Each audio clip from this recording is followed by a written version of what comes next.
Okay, ശരി. അപ്പൊ നമ്മളുടെ ഈ ഓൺലൈൻ സത്സംഗത്തിൽ, നമ്മളുടെ ധ്യാന സത്സംഗത്തിൽ നമ്മൾ ഇന്ന് ചിന്തിക്കുന്ന വിഷയം ധ്യാനത്തിന്റെ ശാസ്ത്രീയത എന്നുള്ളതാണ്. നമ്മളെല്ലാവരും ഒരുപക്ഷെ ധ്യാനം ചെയ്യുന്നവരോ അല്ലെങ്കിൽ ധ്യാനം എന്ന വിഷയത്തിൽ താല്പര്യമുള്ളവരോ ആണ് ഇന്ന് ഈ മീറ്റിങ്ങുകളിൽ പങ്കെടുക്കുന്ന ബഹുഭൂരിപക്ഷം ആൾക്കാരും എന്ന് ഞാൻ വിശ്വസിക്കുന്നു. കാരണം ഇന്നത്തെ മീറ്റിങ്ങിനെ കുറിച്ച് നമ്മളത് കൊടുത്തിരിക്കുന്നത് നമ്മളുടെ ഗ്രൂപ്പുകളിലാണ്. ഹിമാലയൻ സിദ്ധാശ്രമ കേന്ദ്രത്തിന്റെ യോഗ ചെയ്യുന്ന, കുണ്ഡലിനി ക്രിയ, ആയുഷ് കല, വജ്രശക്തി കല ഇങ്ങനെയുള്ള കാര്യങ്ങൾ ചെയ്യുന്ന ഗ്രൂപ്പിലാണ് നമ്മൾ ഇന്നത്തെ മീറ്റിങ്ങിനെ പറ്റി നമ്മൾ കൊടുത്തിരിക്കുന്നത്. മറ്റു ഗ്രൂപ്പുകളിലൊന്നും തന്നെ നമ്മളത് കൊടുത്തിട്ടില്ല. ഓക്കെ, അപ്പം അതുകൊണ്ട് തന്നെ ഇതിന്റെ അകത്ത് പങ്കെടുക്കുന്ന ഭൂരിഭാഗം ആൾക്കാരും ഈ ഒരു മേഖലയിൽ നിന്നുള്ളവരാണ് എന്നാണ് നമ്മൾ വിശ്വസിക്കുന്നത്. അതായത് യോഗ ചെയ്യുന്നവരോ തന്ത്ര ചെയ്യുന്നവരോ കുണ്ഡലിനി ക്രിയ പ്രാക്ടീസ് ചെയ്യുന്നവരോ ആയിരിക്കുന്ന ആൾക്കാരാണ് ഇന്ന് പങ്കെടുത്തുകൊണ്ടിരിക്കുന്നത്. ഓക്കെ, അപ്പൊ നിങ്ങള് ധ്യാനം എന്താണ് എന്നതിനെ പറ്റി നിങ്ങളോട് പറയേണ്ട ആവശ്യമില്ല. കാരണം യോഗയിൽ ധ്യാനമുണ്ട്, തന്ത്രയോഗ പരിശീലിക്കുമ്പോൾ ധ്യാനമുണ്ട്, ആയുഷ്കല പരിശീലിക്കുമ്പോൾ ധ്യാനമുണ്ട്, വജ്രശക്തികല പരിശീലിക്കുമ്പോൾ ധ്യാനമുണ്ട്. അല്ലെ? ധ്യാനം ധ്യാനം ധ്യാനം, ഇതിലെല്ലാ സ്റ്റെപ്പുകളിലും ഒരു തരത്തിൽ അല്ലെങ്കിൽ മറ്റൊരു തരത്തിൽ ധ്യാനം ഉൾക്കൊള്ളുന്നുണ്ട്. നമ്മളെല്ലാവരും യോഗ പഠിക്കുന്നത് അല്ലെങ്കിൽ തന്ത്ര പഠിക്കുന്നത്, ക്രിയാകുണ്ഡലിനി പഠിക്കുന്നത്, ശിവകുണ്ഡലിനി പഠിക്കുന്നത്, ആയുഷ്കല പഠിക്കുന്നത്, അല്ലെങ്കിൽ വജ്രശക്തികല പഠിക്കുന്നത്, ഇതിന്റെ എല്ലാം പിന്നിൽ നമ്മൾ എന്തിനു വേണ്ടിയാണ് ഇത് പഠിക്കുന്നത്? ഞാനാണെങ്കിലും നിങ്ങളാണെങ്കിലും ഈ ലോകത്തിലെ ഏത് ആൾക്കാരാണെങ്കിലും ഈ ക്രിയകൾ പഠിക്കുന്നത് അവരൊരു തരത്തിൽ അല്ലെങ്കിൽ മറ്റൊരു തരത്തിലുള്ള ചില ആഗ്രഹങ്ങളുടെ പൂർത്തീകരണത്തിന് വേണ്ടിയാണ്. ഇപ്പോ സർവസംഘ പരിത്യാഗിയായി ഹിമാലയത്തിലെ മഞ്ഞു മൂടിയ ഒരു ഗുഹയിൽ ധ്യാനം ചെയ്യുന്ന ഒരു മഹായോഗിയുടെ ലക്ഷ്യമല്ല നമ്മളെ പോലെ സാധാരണഗതിയിൽ ലൗകിക ജീവിതം നയിക്കുന്ന ഒരു ലൗകികനുള്ളത്. രണ്ടുപേര് ചെയ്യുന്നത് ധ്യാനമാണ്, അല്ലെ? ഇപ്പൊ ഹിമാലയത്തില് നമ്മളുടെ സിദ്ധാശ്രമത്തില് മഹാകുണ്ഡലിനിക്രിയ ചെയ്യുന്ന മഹായോഗികൾ, മഹാഋഷികൾ അവരുണ്ട്. അതേപോലെ നമ്മളെ പോലെയുള്ള ഗൃഹസ്ഥാശ്രമികൾ, ആ സിദ്ധാശ്രമത്തിന്റെ ഭാഗമായിട്ട് ഗൃഹസ്ഥാശ്രമികളായിട്ടുള്ള നമ്മൾക്കുണ്ട്. നമ്മൾ രണ്ടുപേരും ചെയ്യുന്നത് ധ്യാനമാണ്. പക്ഷെ അത് അജഗജാന്തര വ്യത്യാസമുണ്ടെന്നാണ് പറയുന്നത്. ധ്യാനം എന്നൊരു പ്രോസസ്സ് തന്നെയാണ്. ഹിമാലയത്തിലെ മഹായോഗികൾ അല്ലെങ്കിൽ അവർ ധ്യാനം ചെയ്യുന്ന അവരുടെ ധ്യാനത്തിന്റെ ലക്ഷ്യം എന്താണ്? മറ്റൊന്നും അവർ ആഗ്രഹിക്കുന്നില്ല. സർവസംഘ പരിത്യാഗികളാണ്. അവർക്ക് വീടോ ഭാര്യയോ മക്കളോ ഭർത്താവോ ജോലിയോ ഫ്ലാറ്റോ BMW കാറോ ബാങ്കിൽ FDയോ ഒന്നുമില്ല. എല്ലാം ഉപേക്ഷിച്ച് നമ്മൾ സാധാരണ മനുഷ്യൻ ചിന്തിക്കുമ്പോൾ ഇവർക്കൊക്കെ എന്തോ തലയ്ക്ക് പ്രശ്നമുള്ളവരാണ്. കാരണം ഇത്രയും അധികം സുഖസമൃദ്ധിയുള്ള ഈ ഒരു ലോകം വിട്ടിട്ട് ഹിമാലയത്തിലെ മഞ്ഞുമൂടിയ ഗുഹകളില്, അല്ലെ, അത് മൈനസ് ഇത്ര ഡിഗ്രി തണുപ്പില്, ചിലർക്ക് വസ്ത്രം ഉണ്ടാകും, ചിലർക്ക് വസ്ത്രം പോലും ഇല്ലാത്ത ദിഗംബരന്മാരായി ദിക്കുകളെ അമ്പരമാക്കിക്കൊണ്ട് ജീവിക്കുന്ന മഹായോഗികളുണ്ട്. എന്താണ് ഈ ഹിമാലയത്തിലെ മഞ്ഞുമൂടിയ ഗുഹകളിൽ ഈ കണ്ണടച്ചിരുന്ന് ഇവർ നേടുന്നത്? എന്താണ് ഈ ലൗകികമായ നമ്മൾ ലൗകികമായ പല കാര്യങ്ങൾ തേടുന്നവരാണ്. വീട് വേണം, സമ്പാദ്യം വേണം, ഭാര്യ വേണം, ഭർത്താവ് വേണം, മക്കള് വേണം. ഇതിൽ നിന്നൊക്കെ നമ്മൾ ആഗ്രഹിക്കുന്നതും സുഖമാണ്, അല്ലെ? സന്തോഷമാണ്, സുഖമാണ്, ആരോഗ്യമാണ്. ഇതാണ് എന്റെയും നിങ്ങളുടെയും നമ്മൾ ഓരോരുത്തരുടെയും, ലൗകികരായിരിക്കുന്ന നമ്മൾ ഓരോരുത്തരും ഇതില് ഈ ആഗ്രഹങ്ങളാണ്. അതിന് ഏറ്റക്കുറച്ചിലുകൾ ഉണ്ടാവും. പക്ഷെ നമ്മളിൽ നിന്നും തികച്ചും വ്യത്യസ്തരാണ് ഹിമാലയം പോലെയുള്ള അതിപൗരാണികമായിരിക്കുന്ന ഈ ശൈലങ്ങളിൽ തപസ് ചെയ്യുന്ന മഹായോഗികളുടെ, മഹാഋഷികളുടെ, അവധൂതന്മാരുടെ, താന്ത്രികരുടെ ധ്യാനത്തിന്റെ ലക്ഷ്യം എന്ന് പറയുന്നത്. അവര് ചെയ്യുന്നതും ധ്യാനമാണ്, നമ്മൾ ചെയ്യുന്നതും ധ്യാനമാണ്. പക്ഷെ ആ ലക്ഷ്യത്തിന് വ്യത്യാസങ്ങളുണ്ട്. അവർ ലോകത്തിൽ നിന്നൊന്നും ആഗ്രഹിക്കുന്നില്ല. അവര് അനന്തകോടി പ്രഭയോട് തന്റെ ഉള്ളിൽ കുടികൊള്ളുന്ന പരമശിവ ചൈതന്യത്തെ ദർശിക്കുക എന്ന ഏകമായൊരു ലക്ഷ്യം, ഒറ്റ ലക്ഷ്യമേ അവരുടെ ജീവിതത്തിലുള്ളൂ: മഹാദേവനെ സാക്ഷാത്കരിക്കുക. നമ്മൾ കഴിഞ്ഞ കുംഭമേളയിൽ നമ്മൾ കണ്ടു. പ്രയാഗ്രാജിൽ നടന്ന കുംഭമേളയിൽ എത്രയോ ലക്ഷക്കണക്കിന് അഘോരികളും അവധൂതന്മാരും താന്ത്രികരും നാഗസന്യാസിമാരും ഹിമാലയത്തിന്റെ മഞ്ഞുമൂടിയ ഗുഹകളിൽ നിന്നിറങ്ങി ആ കുംഭമേളയിൽ വന്ന് അമൃതസ്നാനം കഴിഞ്ഞു പോകുന്ന അതിമനോഹരമായ ദൃശ്യം, അല്ലെ? ഭക്തിയും അതേപോലെ ഭയവും തോന്നുന്ന മഹാ അഘോരികളുടെ സാന്നിധ്യം ഉണ്ടായിരുന്ന കുംഭമേള.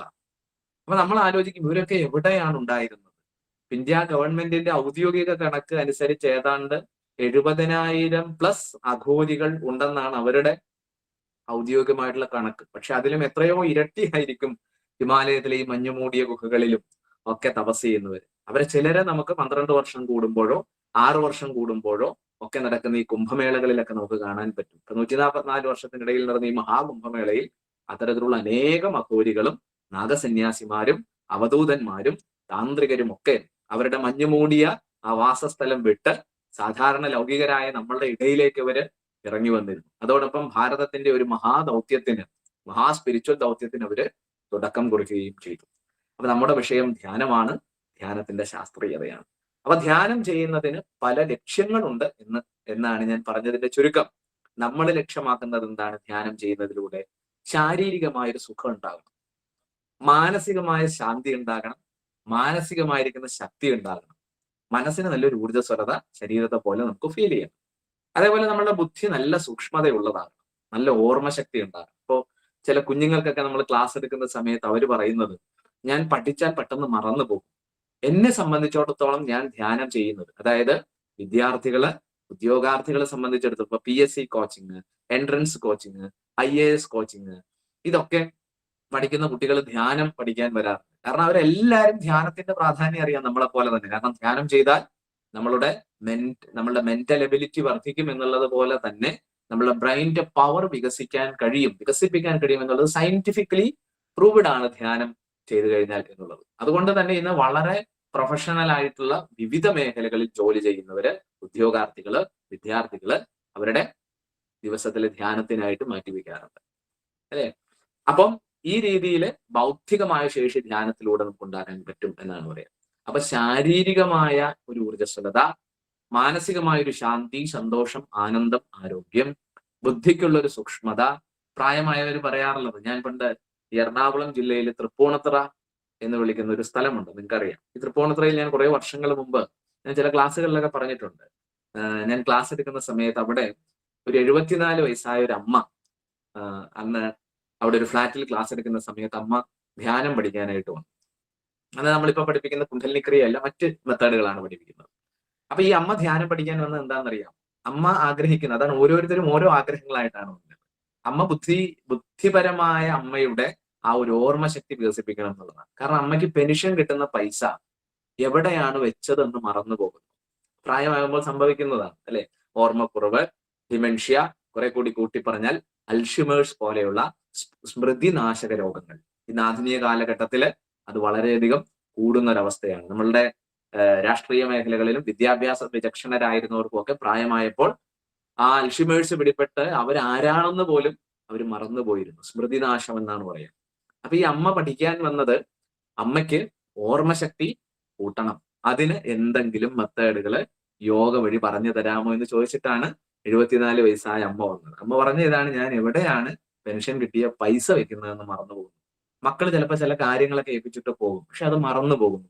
അലമാരിയുടെ താക്കോൽ എവിടെയാണ് വെച്ചതെന്ന് മറന്നു പോകുന്നു, അല്ലെ?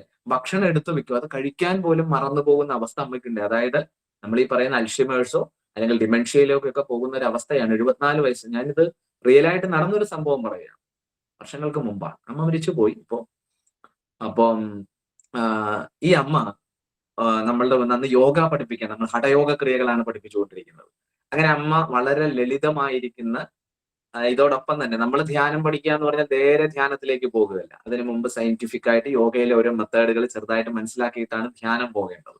ധ്യാനം നിർവിഷയ മന എന്നാണ് പറയുക. എല്ലാ വിഷയങ്ങളിൽ നിന്നും മനസ്സിനെ പിൻവലിപ്പിച്ച് ഒന്നിലേക്ക് ഏകാഗ്രമാക്കാനുള്ള മനസ്സിന്റെ കഴിവാണ് ധ്യാനം എന്ന് പറയുന്നത്. മനസ്സിൽ നിന്ന് എല്ലാ ചിന്തകളും വൈപ്പ് ഔട്ട് ചെയ്യുന്ന ഒരു ടെക്നിക്കാണ് ധ്യാനം എന്ന് നമ്മൾ പറയും. അപ്പൊ ഈ അമ്മ നിലത്തൊക്കെ ഇരിക്കാൻ വലിയ പ്രയാസമാണ്, 74 വയസ്സുണ്ട്. അപ്പൊ അമ്മ പറഞ്ഞു, ധ്യാനം പഠിക്കുന്നതിനൊപ്പം തന്നെ എനിക്ക് എന്റെ കൈയും കാലും ഒക്കെ വേദനയുണ്ട്, കാലിനൊക്കെ നീർക്കെട്ടൊക്കെ വരുന്നുണ്ട്, കാലിന്റെ ചലനശേഷിയൊക്കെ കുറഞ്ഞിട്ടുണ്ട്, അതുകൊണ്ട് തന്നെ സ്റ്റെപ്പ് കയറാൻ പറ്റുന്നില്ല. അതോടൊപ്പം തന്നെ അമ്മയെ ലളിതമായ ലഘു യോഗിക് എക്സർസൈസുകൾ, അമ്മയെ കൊണ്ട് വലിയ യോഗാസനം ഒന്നും ചെയ്യിപ്പിക്കാൻ പറ്റില്ല, 74 വയസ്സായ അമ്മയാണ്. അപ്പൊ അമ്മയെ കൊണ്ട് വളരെ ലളിതമായിരിക്കുന്ന സർവാംഗ വ്യായാമിക് യോഗിലെ ശിഥിലീകരണ പ്രാക്ടീസുകളിൽ കൈക്കും കാലിനും നട്ടെല്ലിനും കഴുത്തിനും ഒക്കെ ഫ്ലെക്സിബിലിറ്റി നൽകുന്ന ഏത് പ്രായത്തിലുള്ളവർക്കും ചെയ്യാൻ സാധിക്കുന്ന ഇന്ന് ചില മെത്തേഡുകളുണ്ട്. ഈ അപ്പം ഈ മെത്തേഡുകൾ അമ്മയെ പഠിപ്പിച്ചു. ഒപ്പം പ്രാണായാമം എന്ന് പറയുന്ന വിദ്യ അന്ന് അമ്മയെ പഠിപ്പിച്ച അനുലോം വിലോം പ്രാണായാമം, പിന്നെ 4 സ്റ്റെപ്പ് പ്രാണായാമം, പിന്നെ കപാലഭാതി എന്ന് വിളിക്കുന്ന പ്രാണായാമം. ഒരു 2.5 മാസം അമ്മ പ്രാക്ടീസ് ചെയ്തു. അതിനിടയ്ക്ക് അമ്മയും ഈ മക്കളുമായിട്ട് രാമക്കൽ മേട്, എനിക്ക് ഇപ്പോഴും ഓർമ്മയുണ്ട്, രാമക്കൽ മേട് എന്ന് പറയുന്ന ഒരു സ്ഥലം കാണാനായിട്ട് അവർ പോയി. അപ്പൊ ആ അമ്മ പറഞ്ഞത് മക്കൾക്ക് അത്ഭുതമായിരുന്നു. അതായത് മക്കളും ഇതിന്റെ അകത്ത് ജോയിൻ ചെയ്തു തൃപ്പൂണിത്തുറയില്. അതായത് 74 വയസ്സുള്ള അമ്മ പുലി പോലെ അത് കയറി പോകുമ്പോ മക്കൾ പലരും അണക്കുകയായിരുന്നു. അമ്മയുടെ ബ്രെയിൻ പവറൊക്കെ വളരെയധികം ഡെവലപ്പ് ചെയ്തു. അതായത് ആ അമ്മ ഇത് പഠിച്ചതിന് ശേഷം നിത്യവും രാവിലെയും വൈകിട്ടും ഉച്ചയ്ക്കും വീട്ടിൽ വെറുതെ ഇരിക്കുകയാണ്, നന്നായിട്ട് പ്രാണായാമം ചെയ്യും, നന്നായിട്ട് ധ്യാനം പരിശീലിക്കും.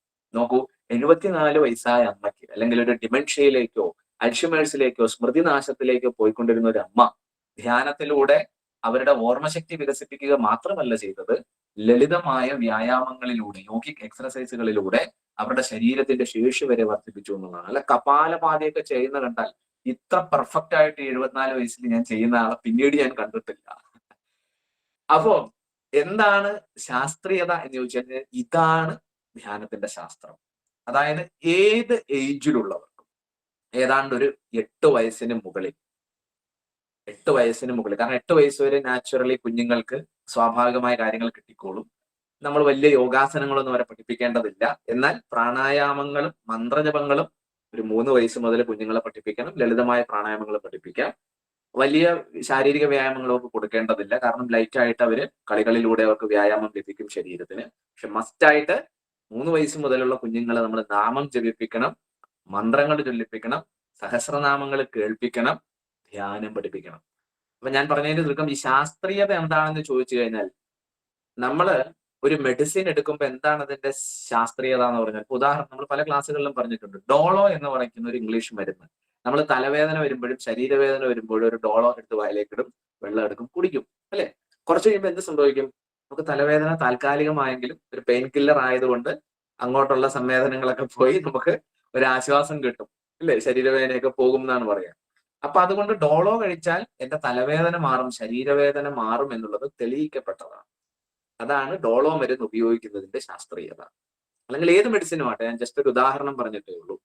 എന്നതുപോലെ ധ്യാനം ചെയ്താൽ ഓർമ്മശക്തി കൂട്ടാൻ കഴിയുമോ, ഡിമെൻഷ്യ ഒഴിവാക്കാൻ കഴിയുമോ, അൽഷിമേഴ്സിനെ പ്രതിരോധിക്കാൻ കഴിയുമോ എന്നുള്ള ചോദ്യങ്ങൾ ചോദിച്ചാൽ ഇതുപോലെയുള്ള നൂറുകണക്കിന് അമ്മമാരാണ്, അല്ലെങ്കിൽ ഇതുപോലെയുള്ള ധ്യാനം ചെയ്യുന്ന സാധകന്മാരാണ് അതിന്റെ തെളിവ്. ഇതാണ് ഇതിന്റെ സയൻസ്, ശാസ്ത്രീയത എന്ന് പറയുന്നത്.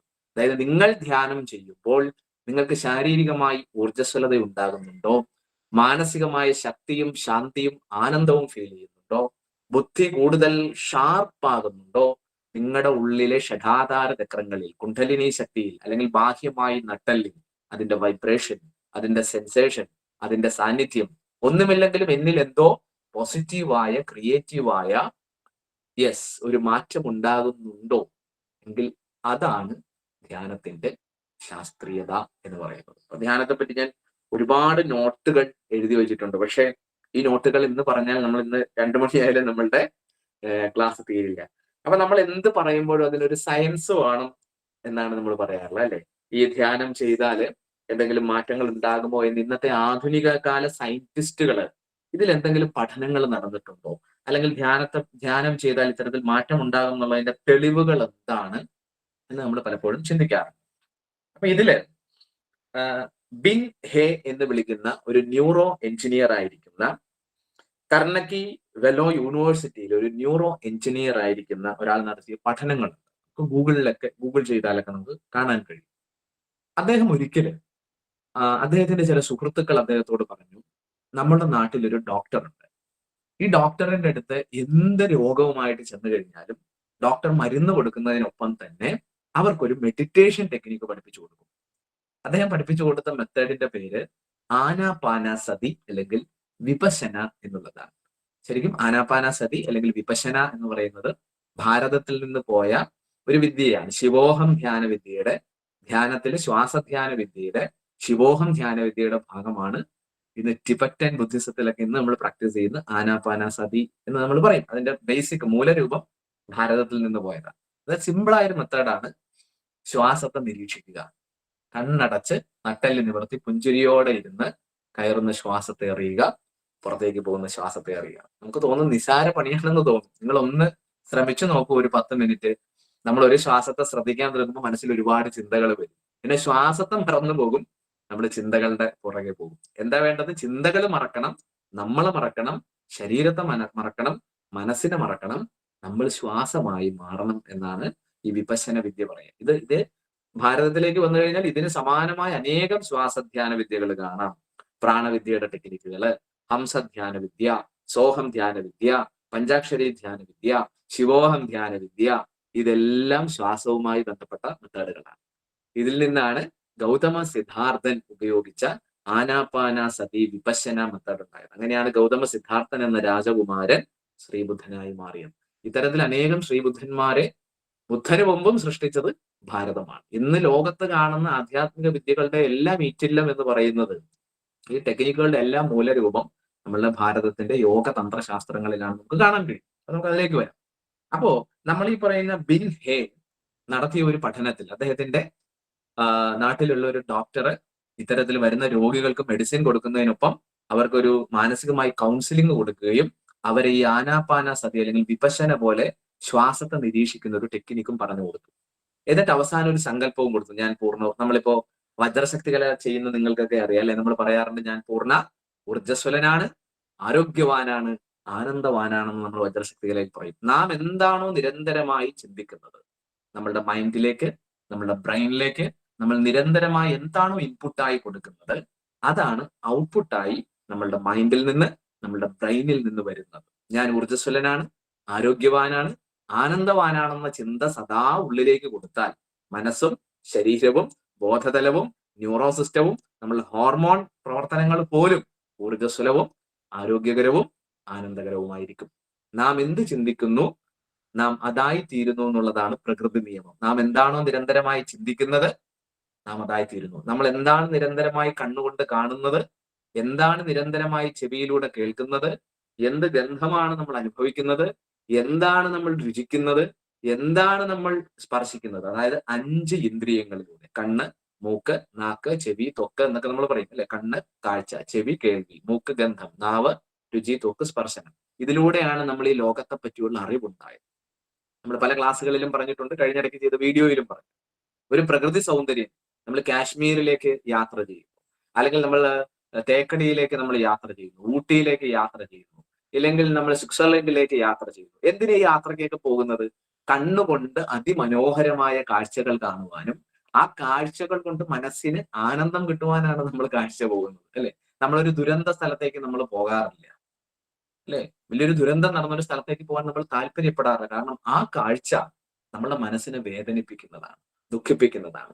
മനുഷ്യൻ ആത്യന്തികമായി തേടുന്നത് സുഖമാണ്. സന്യാസി തേടുന്നതും സുഖമാണ്, പക്ഷെ അത് ആത്മാനന്ദമാകുന്ന സുഖമാണ്. ഒരു ലൗകികൻ തേടുന്നതും സുഖമാണ്, അത് ഭൗതിക വസ്തുക്കളിൽ നിന്ന് കിട്ടുന്ന സുഖമാണ്. ഒന്ന് ആത്മീയ ആനന്ദവും മറ്റൊന്ന് ഭൗതിക ആനന്ദവും എന്ന് പറയും. ഗൃഹസ്ഥാശ്രമി തീർച്ചയായിട്ടും ഭൗതിക ആനന്ദം തേടണം. നമ്മൾ ഗൃഹസ്ഥാശ്രമി ആയിരിക്കുമ്പോൾ സന്യാസത്തെ പറ്റി ചിന്തിക്കരുത്. ഇപ്പൊ നമ്മളുടെ പല ഉപാസകരും എനിക്ക് മെസ്സേജ് അയക്കാറുണ്ട്, സാർ ഈ ഗൃഹസ്ഥാശ്രമം മടുത്തു, ജോലി മടുത്തു, വീട് മടുത്തു, ഭാര്യയെ മടുത്തു, ഭർത്താവിനെ മടുത്തു, മക്കളെ മടുത്തു, എല്ലാം മടുത്തു, എനിക്ക് സന്യാസിയാകണം. മഞ്ഞ് മൂടിയ ഏതെങ്കിലും ഗുഹയിൽ പോയി കണ്ണടച്ചിരുന്ന് എനിക്ക് ധ്യാനിക്കണം. ഡിസംബർ കാലത്ത് മഞ്ഞിന്റെ തണുപ്പ് കൊണ്ട് വീട്ടില് തുമ്മലും ജലദോഷവും പനിയും വിറയിലായിട്ടിരിക്കുന്ന ആളാണ് ഹിമാലയത്തിലെ ഗുഹയിൽ പോയി ഈ -ഡിഗ്രിയിൽ ധ്യാനിക്കാൻ പോകുന്നത്. അങ്ങനെ നമ്മൾ ഗൃഹസ്ഥാശ്രമികള് അങ്ങനെ ചിന്തിക്കരുത്. പലപ്പോഴും ആധ്യാത്മിക, ഇപ്പൊ ഇന്നലെ എനിക്കൊരാൾ മെസ്സേജ് അയച്ചതാണ്, ഞാൻ ഈ സാധന ചെയ്തു കഴിഞ്ഞാൽ എനിക്ക് ഗൃഹസ്ഥാശ്രമ ജീവിതത്തോട് വിരക്തി ഉണ്ടാകുമോ, ഭാര്യയോട് വിരക്തി ഉണ്ടാകുമോ, എന്റെ കുഞ്ഞുങ്ങളോട് വിരക്തി ഉണ്ടാകുമോ, ജോലിയോട് വിരക്തി ഉണ്ടാകുമോ, ഞാൻ ഈ മെഡിറ്റേഷൻ ചെയ്ത് ഡീപ്പായി പോയി കഴിഞ്ഞാൽ ഇതൊക്കെ ഉപേക്ഷിക്കുമോ? പലരും ഭാര്യ ധ്യാനം ചെയ്യുമ്പോൾ ഭർത്താവിന് പേടിയാണ്, എന്റെ ദൈവം ഇവളെങ്ങാനും എന്നെ ഇന്ന് ഇട്ടിട്ട് പോയാലോ, അല്ലെങ്കിൽ ഭർത്താവ് കൂടുതൽ മെഡിറ്റേഷൻ ചെയ്താൽ ഭാര്യയ്ക്കും മക്കൾക്കും പേടിയാണ്, ആ പുള്ളി രാവിലെ മുറി അടച്ചിരിപ്പുണ്ട് എന്നാണ് കാവ്യ ഉടുത്തു പോകുന്നത്. ഇതൊരു തെറ്റായൊരു വിശ്വാസമാണ് അല്ലെ. നമ്മൾ എത്രത്തോളം ഡീപ്പായി മെഡിറ്റേഷൻ ചെയ്യുന്നുവോ അത്രത്തോളം നിങ്ങളുടെ ഭൗതിക ജീവിതത്തെ കുറിച്ച് വളരെ കീനായ അവബോധം, വളരെ ആഴത്തിലുള്ള അവബോധം ഉണ്ടാകും. എന്ത് ചെയ്യണം, എന്ത് ചെയ്യണ്ട, ഏതാണ് ശരി, ഏതാണ് തെറ്റ്, ഏതാണ് നന്മ, ഏതാണ് തിന്മ ഏതാണ് എന്റെ ജീവിതത്തിൽ ഗുണമുണ്ടാക്കുന്നത്, ഏതാണ് എന്റെ ജീവിതത്തിൽ എനിക്ക് ദോഷമുണ്ടാക്കുന്നത്, ഇത് തിരിച്ചറിയും. അല്ലാതെ ഇന്ന് നിങ്ങൾ മെഡിറ്റേഷൻ ചെയ്തു, വജ്രശക്തികളെ ചെയ്തു, തന്ത്രയോഗം ചെയ്തു, ശിവകുണ്ടലിനി ചെയ്തു എന്ന് കരുതി എല്ലാവരും ഇതിനോടെല്ലാം വിരക്തരായി പോവില്ല. മറിച്ച് നിലവിലുള്ള നമ്മളുടെ ഭൗതിക ജീവിതം ആരോഗ്യകരമാകും, ആനന്ദപ്രദമാകും, ഊർജ്ജസ്വലമാകും. വേണ്ട സമയത്ത് വേണ്ട രീതിയിൽ ശരിയായ തീരുമാനമെടുക്കാനുള്ള നിങ്ങളുടെ ബ്രെയിൻ്റെ പവർ, നിങ്ങളുടെ ആന്തരികമായ ഉൾക്കാഴ്ച വളരെയധികം ഷാർപ്പാകും എന്നുള്ളതാണ് ഇതിന്റെ പ്രത്യേകത.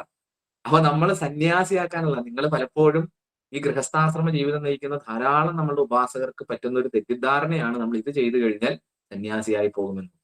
നമ്മുടെ ഗുരുനാഥൻ സ്വാമി നിഖിലേശ്വരാനന്ദ പരമഹംസ പറയാറുണ്ട്, നമുക്ക് ധാരാളം സന്യാസികളുണ്ട്, അവധൂതന്മാരുണ്ട്, ആചാര്യന്മാരുണ്ട്, ദാർശനികന്മാരുണ്ട്, താന്ത്രികന്മാരുണ്ട് നമ്മളുടെ ലോകത്തിൽ, ഭാരതത്തിൽ. പക്ഷേ ഗൃഹസ്ഥാശ്രമികളായിരിക്കുന്ന യോഗികൾ കുറവാണ് എന്നുള്ളതാണ്. ഹിമാലയൻ സിദ്ധാശ്രമ കേന്ദ്രം ശ്രമിക്കുന്നതും ഇതാണ്.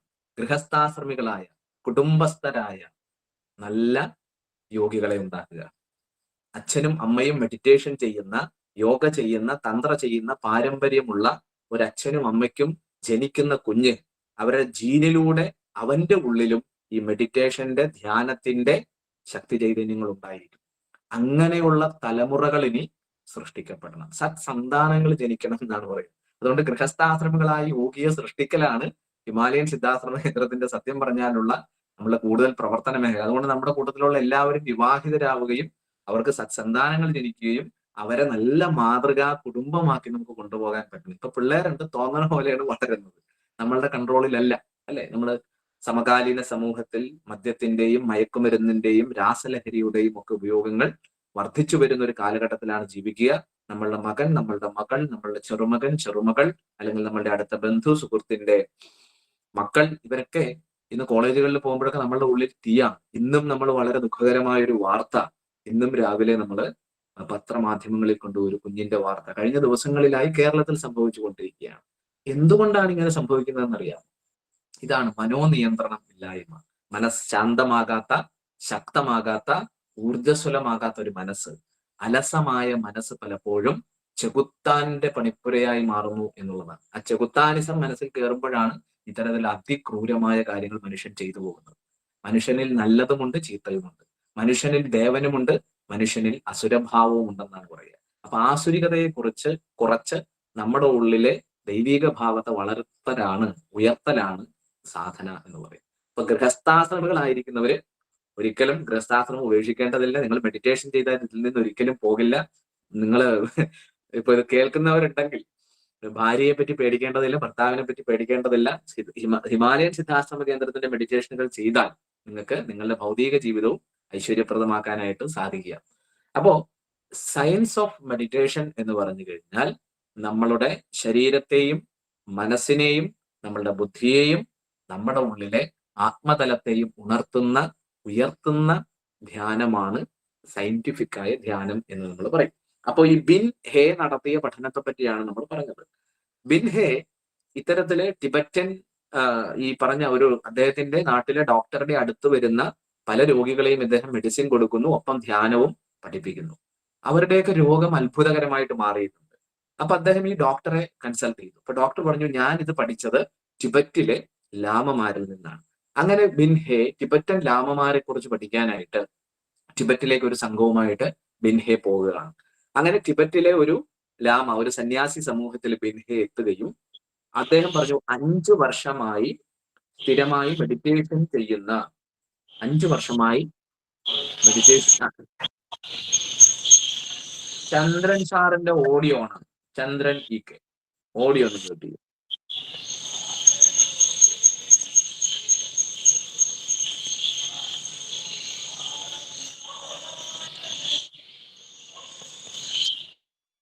ഓക്കെ.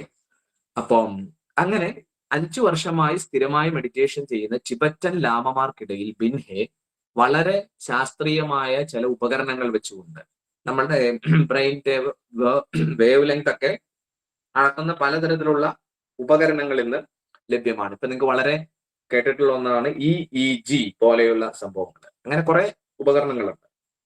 അപ്പൊ നമ്മളുടെ ആ തലച്ചോറിൽ നിന്ന് പുറപ്പെടുന്ന ആ വേവുകളെ അതെങ്ങനെ നമ്മളുടെ ശരീരത്തെ, മനസ്സിന്, നാഡികളെ സ്വാധീനിക്കുന്നു എന്നതിനെ പറ്റി ഒരുപാട് പറഞ്ഞിട്ടുണ്ട്. അപ്പൊ പിൻഹെ നടത്തിയ പഠനത്തിൽ 5 വർഷമായി മെഡിറ്റേഷൻ ചെയ്യുന്ന സന്യാസിയുടെ ബ്രെയിനും അതേപോലെ ഇതുവരെ മെഡിറ്റേഷൻ ചെയ്യാത്ത ഒരു സാധാരണക്കാരന്റെ ബ്രെയിനിന്റെ കപ്പാസിറ്റി അദ്ദേഹം പരിശോധിച്ചു. അത്ഭുതകരമായ കാര്യങ്ങളാണ് അവർ പിന്നീട് ഈ ലോകത്തിന് മുന്നിൽ ഈ പഠനത്തെ പറ്റി പറഞ്ഞത്. അതായത് സ്ഥിരമായി മെഡിറ്റേഷൻ ചെയ്യുന്ന ഒരു മനുഷ്യന്റെ ബ്രെയിനിൽ ആൽഫ വേവുകളുടെ വളരെ ഉയർന്ന ഒരു തലം. അപ്പൊ നമ്മള് ബ്രഹ്മമുഹൂർത്തത്തിൽ എഴുന്നേൽക്കണം എന്ന് നമ്മളുടെ പൂർവികർ പറയാറില്ലേ? രാവിലെ 4 മണിക്കും 6 മണിക്കും ഇടയിൽ അല്ലെ ബ്രഹ്മമുഹൂർത്തം എന്നും സരസ്വതി യാമമെന്നും ബ്രാഹ്മമുഹൂർത്തം എന്നും ഒക്കെയാണ് നമ്മൾ ആ സമയത്തെ പറയുക. നമ്മളുടെ ഭാരതത്തിന്റെ പാരമ്പര്യത്തിലുള്ളത്. നിങ്ങളുടെ വീട്ടിലെ അടുത്തുള്ള ക്ഷേത്രം തുറക്കുന്നത് നോക്കിയാൽ 5 മണിക്കും 5:30ക്കും ഇടയിൽ അത് തുറക്കും അല്ലെ? മെഡിറ്റേഷൻ ചെയ്യുന്നവരൊക്കെ മെഡിറ്റേഷൻ ചെയ്യേണ്ട സമയം രാവിലെ 4 മണി മുതൽ 6 മണി വരെയുള്ള സമയമാണ് ഏറ്റവും ധ്യാനത്തിന് ഉത്തമമായ സമയം. അതിൽ നമ്മളുടെ ഈ സരസ്വതി നാഡി, നമ്മുടെ ഉള്ളിലെ പിംഗള സുഷുമ്ന നാഡികളിലെ സരസ്വതി നാഡി എനർജൈസ് ചെയ്യുന്ന സമയമാണ് ഈ ബ്രഹ്മമുഹൂർത്ത സമയം എന്ന് പറയുന്നത്. അതായത് ബ്രെയിനിൽ സ്വതവേ ആൽഫ വേവ്സ് രൂപപ്പെടുന്നു എന്നുള്ളതാണ് അല്ലെ? നമ്മൾ ആൽഫ, ബീറ്റ, ഗാമ എന്നൊക്കെയുള്ള വേവിനെ പറ്റി പറയാറുണ്ട്. അതായത് നമ്മളുടെ ബ്രെയിനിന്റെ ഒരു പവറാണ്, അല്ലെങ്കിൽ ബ്രെയിനിൽ നിന്ന് പുറപ്പെടുന്ന ഇലക്ട്രോ മാഗ്നറ്റിക് വേവുകളിൽ ഏറ്റവും ഉന്നതമായ നമ്മളുടെ ശരീരത്തിനും മനസ്സിനും ബ്രെയിനിനും നമ്മുടെ ഉള്ളിലെ ഹോർമോണുകളുടെ ഉത്പാദനത്തിനും ഒക്കെ സഹായിക്കുന്ന, അല്ലെങ്കിൽ അതിനെ വളരെയധികം ഊർജ്ജസ്വലമാക്കുന്ന ഒന്നാണ് ആൽഫ വേവ്സ് എന്ന് പറയും. അപ്പൊ ഈ സന്യാസിമാരെ പറ്റി ഇദ്ദേഹം പഠിക്കുന്ന സമയത്ത് ഇവരുടെ ഉള്ളിൽ ആൽഫ വേവിന്റെ ആ ഒരു തലം വളരെയധികം കൂടിയിരുന്നു. ഇതിനെപ്പറ്റി ഒരുപാട് പഠനങ്ങൾ നടത്തിയിട്ടുണ്ട്. ഇന്നും ഈ ഇത്തരത്തിലുള്ള ഉപകരണങ്ങൾ വെച്ച് സ്ഥിരമായി മെഡിറ്റേഷൻ ചെയ്യുന്ന ഒരാൾ നമ്മൾ പരിശോധിച്ചു കഴിഞ്ഞാൽ അയാളുടെ ബ്രെയിനിന്റെ ഫ്രീക്വൻസി വളരെ ഡീപ്പായിരിക്കും. അതിലേക്കൊന്നും പോകണ്ട, നിങ്ങളുടെ ജീവിതത്തിൽ എടുത്തു നോക്കൂ. നിങ്ങൾ ഹിമാലയൻ സിദ്ധാശ്രമ കേന്ദ്രത്തിന്റെ കീഴിൽ മെഡിറ്റേഷൻ പഠിക്കാൻ വന്ന സമയത്തുള്ള ഒരു ലോകവീക്ഷണമാണോ ഇന്ന് നിങ്ങൾക്കുള്ളത്? നിങ്ങളുടെ ചിന്താഗതിയിൽ, നിങ്ങളുടെ ഡേ ടു ഡേ ലൈഫിൽ, ഓരോ പ്രശ്നങ്ങളെ നിങ്ങൾ നേരിടുന്നതിൽ നിങ്ങൾ കുറെ കൂടി മുന്നോട്ട് പോയിരിക്കുന്നു.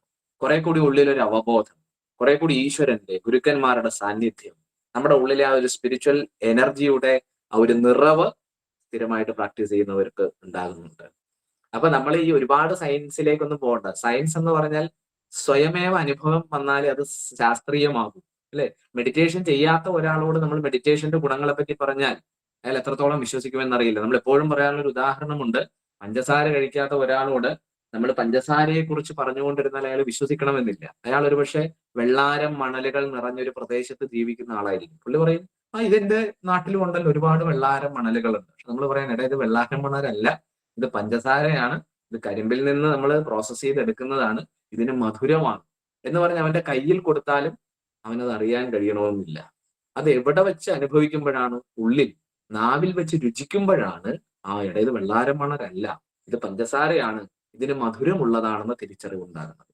അപ്പൊ ധ്യാനത്തെക്കുറിച്ച് പുസ്തകങ്ങൾ വായിച്ചത് കൊണ്ടോ ധ്യാനത്തെക്കുറിച്ചുള്ള ഓഡിയോയോ വീഡിയോയോ കേട്ടത് കൊണ്ടോ യഥാർത്ഥത്തിൽ ധ്യാനത്തിന്റെ അനുഭവം നമുക്ക് ഉണ്ടാകുന്നില്ല. അതിലേക്കൊരു താല്പര്യം ജനിപ്പിക്കാൻ അത് തീർച്ചയായിട്ടും നമ്മൾ ഉപകാരമാകും. പക്ഷെ ധ്യാനത്തിന്റെ അനുഭവം അറിയണമെങ്കിൽ, പഞ്ചസാരയുടെ രുചി അറിയണമെങ്കിൽ പഞ്ചസാര കഴിക്കണം. ധ്യാനം എന്ത് മാറ്റമാണ് ജീവിതത്തിൽ ഉണ്ടാക്കുന്നതെന്ന് അറിയണമെങ്കിൽ നിത്യവും ധ്യാനിക്കണം. വല്ലപ്പോഴും ധ്യാനിച്ചാൽ പോരാ. ജീവിതത്തിൽ നമ്മൾ എല്ലാ ക്ലാസ്സിലും പറയാറുണ്ട്, അടുക്കും ചിട്ടയും നിഷ്ഠയും സമയക്രമവും ഉണ്ടായിരിക്കണം. നമ്മൾ ഒരു ദിവസത്തെ നിങ്ങൾ എങ്ങനെ ഉപയോഗിക്കുന്നു, ആ സമയത്തെ എങ്ങനെ ഉപയോഗിക്കുന്നു എന്നനുസരിച്ചിട്ടാണ് അല്ലെ? മണിക്കൂറുകൾ കൂടുമ്പോൾ ദിവസങ്ങൾ, ദിവസങ്ങൾ കൂടുമ്പോൾ മാസങ്ങൾ, ദിവസങ്ങൾ കൂടുമ്പോൾ ആഴ്ചകൾ, ആഴ്ചകൾ കൂടുമ്പോൾ മാസങ്ങൾ, മാസങ്ങൾ കൂടുന്നത് വർഷങ്ങൾ, വർഷങ്ങൾ കൂടുന്നത് ജീവിതം. അപ്പൊ ജീവിതം സുഖവും ശാന്തവും ഊർജ്ജസ്വലവും വിജയപ്രദവുമാക്കാൻ എന്താ വേണ്ടത്? ഇന്ന് ഈ നിമിഷത്തിൽ നമ്മൾ പ്രവർത്തന നിരതമാകുക, കർമ്മകുശലത. കർമ്മം ചെയ്യാതിരുന്നാൽ ഒന്നും കിട്ടില്ല. ഈ ലോകം കർമ്മലോകമാണ്. ഭൂമി നിരാശപ്പെട്ടത് കൊണ്ടോ മടിപിടിച്ചിരുന്നത് കൊണ്ടോ പോയ കാര്യത്തെ പറ്റി നമ്മൾ ചിന്തിച്ചിരുന്നു. Past is past. ഫ്യൂച്ചറിനെ പറ്റി ദൈവമേ, മുല്ലപ്പെരിയാർ കൊണ്ട് ജൂൺ മാസമൊക്കെയാണ് വരുന്നത്, എല്ലാ വർഷവും വരുന്ന പോലെ ഇന്ന് എന്താകും, ഇനിയും പാകിസ്ഥാൻ ഡ്രോൺ അയക്കുമോ, ഇങ്ങനെ ഫ്യൂച്ചറിനെ പറ്റി നമ്മൾ ആകുലപ്പെടണ്ട. ജീവിതത്തിൽ ഫ്യൂച്ചറിനെ പറ്റി ശരിയായ ആസൂത്രണം വേണം, പക്ഷെ ആശങ്കകൾ നമുക്ക് പാടില്ല, ഉത്കണ്ഠകൾ നമ്മൾ പാടില്ല. അപ്പൊ നമ്മൾ പലപ്പോഴും മനസ്സ് പ്രസന്റിലല്ല, ഒന്നില്ലെങ്കിൽ പാസ്റ്റിൽ പോയ കാര്യങ്ങളെ പറ്റി ചിന്തിച്ച് ദുഃഖിക്കും, ഇല്ലെങ്കിൽ ഭാവിയെ പറ്റി ഉത്കണ്ഠപ്പെടും. ഭഗവാൻ ഭഗവത്ഗീതയിൽ പറഞ്ഞതുപോലെ നമ്മളുടെ മനസ്സിനെ ഇപ്പോൾ നിലനിർത്തുക, ഇന്നിൽ നിലനിർത്തുക. ഈ നിമിഷത്തിൽ നമ്മൾ എന്താണോ ചെയ്യുന്നത് അതിൽ ചിന്തിക്കുക എന്ന് പറയും. അതിന് മനസ്സിന് ഏകാഗ്രത വേണം. നിങ്ങൾ ഒരുപാട് പേരോട് ഇങ്ങനെ വർത്താനം പറയാണ്, അപ്പോഴാണ് നിങ്ങളുടെ കയ്യിൽ ഒരു സൂചിയും നൂലും തന്നത്. ആ സൂചിക്കുഴലിലൂടെ, സൂചിയുടെ കുഴയിലൂടെ അല്ലെങ്കിൽ ആ ഒരു ദ്വാരത്തിലൂടെ നൂല് കടത്തിവിടുക എന്നുള്ളതാണ് നിങ്ങളുടെ ടാസ്ക്. നിങ്ങൾ പല കാര്യങ്ങളും ചെയ്യുകയായിരിക്കും, പക്ഷെ അതിൽ നിന്ന് നിങ്ങളുടെ കണ്ണ് സൂചിക്കുഴലിലേക്ക് ഏകാഗ്രമാക്കും. നിങ്ങൾ ആ നൂല് നിങ്ങളെ ഓർമ്മിപ്പിക്കും, അല്ലെ? തുമ്പിങ്ങനെ ചെയ്തിട്ട് നമ്മളുള്ളിൽ കൂടി കടത്തിവിടും. അപ്പൊ പല കാര്യങ്ങൾ ചിന്തിച്ച നിങ്ങളുടെ കണ്ണും നിങ്ങളുടെ ആ ഒരു ഏകാഗ്രതാ ശക്തി സൂചിയിലേക്കും നൂലിലേക്കുമായി മാറും. എന്നതുപോലെ പല കാര്യങ്ങളെ പറ്റി ചിന്തിച്ച് വശംവദരാകുന്ന മനസ്സിന് ഏകാഗ്രമാക്കാനുള്ള മെത്തേഡാണ് ധ്യാനം എന്ന് പറയുന്നത്. ധ്യാനം നിർവിഷയമന തത്ര പ്രത്യേകദാനത ധ്യാനം, ധ്യാനം ആത്മസ്വരൂപസ്യ എന്നൊക്കെ പറഞ്ഞു തുടങ്ങുന്ന ഒരുപാട് ശ്ലോകങ്ങൾ, സംസ്കൃത ശ്ലോകങ്ങൾ ധ്യാനത്തെ പറ്റിയുണ്ട്. ഈ സംസ്കൃത ശ്ലോകങ്ങൾ രാവിലെയും വൈകുന്നേരവും വായിച്ചാൽ ധ്യാനമാവില്ല. ധ്യാനം എന്ന് പറയുന്നത് ഉള്ളിലേക്ക് ഇറങ്ങാനുള്ള ഒരു പ്രോസസ്സാണ്. അപ്പൊ നിങ്ങൾ ധ്യാനം ചെയ്യുന്ന എല്ലാവരും അല്ലെങ്കിൽ ധ്യാനത്തിലേക്ക് വരണമെന്ന് ആഗ്രഹിക്കുന്നവര് തീർച്ചയായിട്ടും ജീവിതത്തിൽ ചില കാര്യങ്ങൾ പുലർത്തണം. ജീവിതത്തിൽ ഒരു നിഷ്ഠയുണ്ടാവണം, സമയനിഷ്ഠയുണ്ടാവണം. നമ്മൾ എല്ലാ ക്ലാസ്സിലും പറയാറില്ലാണ്, ദിനചര്യ ഉണ്ടാവണം. അതിരാവിലെ എഴുന്നേൽക്കാൻ ശീലിക്കണം. നിങ്ങൾക്ക് മറ്റു രോഗങ്ങളില്ല, പ്രായത്തിന്റെ അവശതകളില്ല എങ്കിൽ ബ്രഹ്മമുഹൂർത്ത സമയം ഉപയോഗിക്കണം. 4-നും 5:30-ക്കും ഇടയ്ക്കെങ്കിലും നിങ്ങളുടെ മെഡിറ്റേഷൻ നിങ്ങൾ സ്റ്റാർട്ട് ചെയ്തിരിക്കണം പരമാവധി. ഓക്കെ, സൂര്യോദയത്തിനും അരമണിക്കൂർ മുമ്പ് ധ്യാനം ചെയ്യണം എന്നാണ് പറയുന്നത്. പിന്നെ മറ്റ് പ്രശ്നങ്ങളൊക്കെ ഉണ്ട്, ഈ സമയം നിങ്ങൾക്ക് സ്യൂട്ടബിൾ അല്ല എങ്കിൽ കിട്ടുന്ന സമയം വൈകിട്ടോ അല്ലെങ്കിൽ ഉച്ചയ്ക്കോ ഒക്കെ ഉള്ള സമയം എടുക്കുക. ഏറ്റവും ഉത്തമമായ സമയം നമ്മൾ ഈ പറയുന്ന ബ്രെയിൻ 7-8 മണിക്കൂറൊക്കെ ഉറങ്ങി ബ്രെയിനും മൈൻഡും ആന്തരികാവയവങ്ങളും ശരീരവും ഒക്കെ റിലാക്സ് ആയിരിക്കുന്ന സമയം, നമ്മളുടെ ഉള്ളിലെ ആൽഫ വേവ്സ് ആക്റ്റീവ് ആകുന്ന സമയം, നമ്മുടെ ഉള്ളിലെ സരസ്വതി നാഡി ഉണർന്നിരിക്കുന്ന സമയം ബ്രഹ്മമുഹൂർത്തമാണ്. അപ്പൊ ആ സമയത്ത് നമ്മൾ ധ്യാനം ചെയ്താൽ മറ്റു സമയങ്ങളിൽ ധ്യാനം ചെയ്യുന്നതിനേക്കാൾ കൂടുതൽ ഏകാഗ്രത നമുക്കുണ്ടാവും. അപ്പൊ ബിൻഹെ നടത്തിയ ഈ ഒരു പഠനത്തിൽ, ടിബറ്റൻ ലാമമാരെ പറ്റി നടത്തിയ പഠനത്തിൽ, അവരുടെ ആ ഒരു ബ്രെയിൻ വേവ് ലെങ്ത് ആൽഫ തുടങ്ങിയിരിക്കുന്ന ഏറ്റവും സ്യൂട്ടബിൾ ആയിരിക്കുന്ന മനുഷ്യന്റെ ശരീര മനോബൗദ്ധിക ആത്മീയ തലങ്ങളുടെ വളർച്ചയ്ക്ക് ആവശ്യമായ ഈ ബ്രെയിൻ വേവ്സ് ഇവരിൽ ഉണ്ടാകുന്നു എന്നാണ് പറയുന്നത്. ഇവർക്ക് പലതരത്തിലുള്ള അത്ഭുതങ്ങൾ കാണിക്കാനുള്ള ചില പ്രത്യേക സിദ്ധിവിശേഷങ്ങളും ഉള്ളവരാണ്. അത് നമ്മളുടെ ഭാരതീയ യോഗികളും എല്ലാം തന്നെ. അപ്പൊ ഇതാണ് ധ്യാനത്തിനെ പറ്റി. ഒരുപാട് പഠനങ്ങൾ ഇതിന്റെ അകത്ത് ധ്യാനത്തെ പറ്റി വന്നിട്ടുണ്ട്. ഞാൻ ഒരുപാട് എഴുതി വെച്ചിട്ടുണ്ട്. അപ്പം നമുക്ക് മനസ്സിലാകാവുന്ന രീതിയിൽ നമുക്ക് അതിനെപ്പറ്റി നമുക്കത് ചിന്തിക്കാം. അപ്പൊ ധ്യാനം എന്ന് പറയുന്നത് അതിപൗരാണികമായ ഭാരതത്തിന്റെ ഒരു സമ്പ്രദായമാണ്. അത് നമ്മളുടെ ഉള്ളിലേക്ക് ഇറങ്ങി ചെല്ലുന്നതിനുള്ള ഒരു മെത്തേഡാണ്.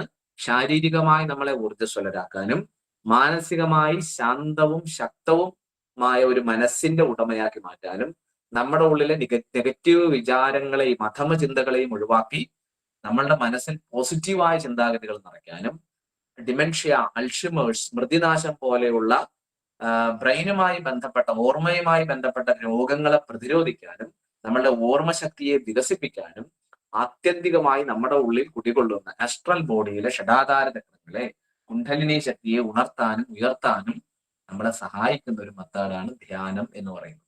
എന്താണ് ധ്യാനത്തിന്റെ ശാസ്ത്രീയത എന്ന് ചോദിച്ചു കഴിഞ്ഞാൽ, ധ്യാനത്തിന്റെ ശാസ്ത്രീയത വ്യക്തിപരമാണ്. ഇങ്ങനെയുള്ള ഒരുപാട് പഠനങ്ങളെയൊക്കെ പറ്റി നമുക്ക് പറയാം. അയാൾ അത് ചെയ്തപ്പോ അത് കണ്ടു. ഇപ്പൊ നമ്മളുടെ ഉപനിഷത്തിലൊക്കെ നോക്കിക്കഴിഞ്ഞാൽ, യോഗോപനിഷത്തുകളിലൊക്കെ പലതരത്തിലുള്ള അത്ഭുതങ്ങൾ പറയുന്നുണ്ട്. ഗുരു, ഞാൻ ഇന്ന് ധ്യാനം ചെയ്ത സമയത്ത് എന്റെ ഹൃദയാന്തർഭാഗത്ത് 1000 സൂര്യന്മാർ ഒരുമിച്ച് ഉദിച്ചതുപോലെ ഒരു വെളിച്ചം എന്റെ ഹൃദയാന്തർഭാഗത്ത്, എന്റെ അനാഹൃത ചക്രത്തിൽ ഞാൻ കണ്ടു ഗുരു. എന്താണത് എന്ന് ധ്യാനം ചെയ്യുന്ന ശിഷ്യൻ ആ ധ്യാനത്തിലൂടെ കടന്നുപോയ ഗുരുവിനോട് ചോദിക്കുകയാണ്. അപ്പൊ ഗുരു പറയുന്ന പലതരത്തിലുള്ള മറുപടികളുണ്ട്. അതാണ് പലതരത്തിലുള്ള യോഗ ഉപനിഷത്തുക്കളിൽ പലതും അങ്ങനെയാണ്. കുണ്ടലിനി ശക്തി ഉണരുമ്പോൾ ഉണ്ടാകുന്ന ശബ്ദങ്ങൾ എന്താണ്, അല്ലെ? ജലമൊഴുകുന്ന നാദം, മുളംകാടുകളുടെ നാദം, തേനീച്ചയുടെ മുരൾച്ച, വണ്ടിന്റെ നാദം, അല്ലെ? കാൽ ചിലമ്പ്, പാദസ്വരത്തിന്റെ നാദം, ഓംകാരനാദം, ശംഖനാദം, ഇതൊക്കെ നമ്മുടെ ഉള്ളിലെ ഡിവൈൻ പവർ, മൂലാധാരത്തിലെ ശക്തി ഓരോ ചക്രങ്ങളിലൂടെ ചക്രഭേദന ചെയ്ത് മുകളിലേക്ക് പോകുമ്പോൾ ഇത്തരത്തിലുള്ള എക്സ്പീരിയൻസുകൾ ഉണ്ടാകുമെന്ന് നമ്മളുടെ ചില യോഗശാസ്ത്ര ഗ്രന്ഥങ്ങളിലുണ്ട്. പക്ഷെ അത് നമ്മൾ എഴുതി വെച്ചിട്ട് ഈ പറഞ്ഞതുപോലെ ഇന്ന ധ്യാനം ചെയ്താൽ അനാഹതത്തിൽ വെളിച്ചം കാണും, ഇത് വായിച്ചിട്ട് കാര്യമില്ല. ഇത് പഞ്ചസാര കഴിക്കേണ്ടത് പോലൊരു കാര്യമാണ്. അപ്പോ ശാസ്ത്രീയമായി ധ്യാനം നമുക്ക് അനുഭവവേദ്യമാകണമെങ്കിൽ അടുക്കും ചിട്ടയും നിഷ്ഠയും ഉള്ള ഒരു ജീവിതവും ബ്രഹ്മമുഹൂർത്തത്തിൽ തന്നെ ധ്യാനം ചെയ്യുന്നതിനുള്ള ഒരു സമയവും നമ്മൾ കണ്ടെത്തണം. കടന്നു പോകുന്ന ഓരോ സമയവും നമ്മളുടെ ആരോഗ്യവും നമ്മളുടെ ആയുസ്സും ഭൗതിക ലോകത്തും ആത്മീയ ലോകത്തും വിജയിക്കാനുള്ള നമ്മളുടെ സാധ്യതകളും കുറഞ്ഞു വരികയാണ്, അല്ലെ? ഇന്ന് ഈ ദിവസം പോയി 2025 മെയ് മാസം 22-ാം തീയതി രാത്രി 9:40 ഞാൻ നിങ്ങളോട് സംസാരിക്കുകയാണ്. ഈ സമയം കടന്നു പോകുകയാണ്. ഇന്ന് 12 മണി കഴിയുമ്പോൾ 23-ാം തീയതിയാവും, അല്ലെ? നമ്മളുടെ ഓരോ ദിവസം മാറും. നമ്മുടെ വയസ്സും ആയുസ്സും ഒക്കെ, വയസ്സ് കൂടി വരുന്നു, ആയുസ് കുറഞ്ഞു വരുന്നു എന്ന് മനസ്സിലാക്കുക. അപ്പോൾ നിരാശപ്പെടരുത്. ജീവിതത്തിൽ പ്രതിസന്ധികൾ ഉണ്ടാകും, പ്രകോപനങ്ങൾ ഉണ്ടാകും, പരീക്ഷണങ്ങൾ ഉണ്ടാകും, ലാഭമുണ്ടാകും, നഷ്ടമുണ്ടാകും. എവിടെയും മനസ്സിനെ സമചിത്തതയോടെ നിലനിർത്താൻ പഠിക്കണം. ആ സമചിത്തത നേരിട്ടരുന്നതിനുള്ള സയന്റിഫിക്കായ മെത്തേഡാണ് ധ്യാനം. ധ്യാനം ചെയ്യുന്നവർക്കാണ് ധ്യാനം അനുഭവവേദ്യമാകുക. പഞ്ചസാര കഴിക്കുന്നവർക്കാണ് പഞ്ചസാരയുടെ മധുരം ബോധ്യപ്പെടുക.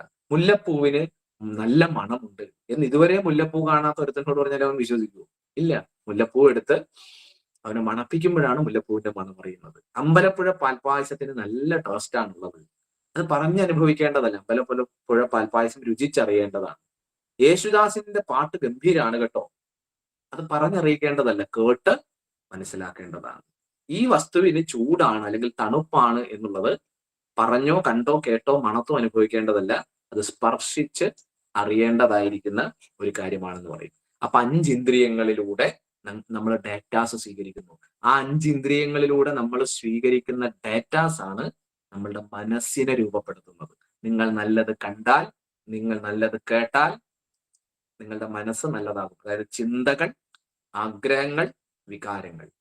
ചിന്തകൾ, ആഗ്രഹങ്ങൾ, വികാരങ്ങൾ, ഇവയുടെ സ്പന്ദന മണ്ഡലമാണ് മനുഷ്യ മനസ്സ്. എന്റെ കൈ എനിക്ക് കാണാം, അല്ലെ?